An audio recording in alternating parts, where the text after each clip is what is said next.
एक सेठ ने सत्संग में एक बार ये बात सुनी थी कि जिसने जैसे कर्म किए हैं ना उसे वैसे ही फल भोगने पड़ेंगे।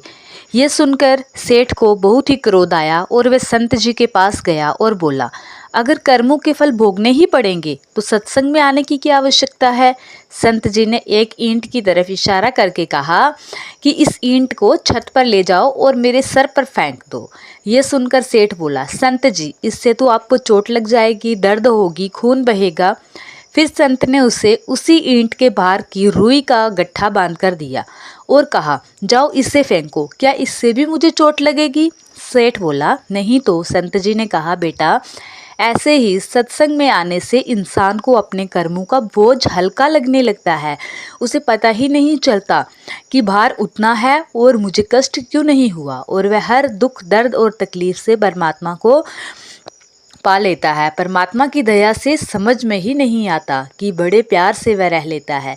सत्संग में आने से इंसान मोह माया के चक्कर में होने वाले पापों से भी बचा रहता है और सतगुरु की मौज में भी रहता हुआ एक दिन अपने निज घर सतलोक पहुंच जाता है। यहाँ केवल सुख ही सुख है, वहाँ दुख की कोई संभावना ही नहीं है।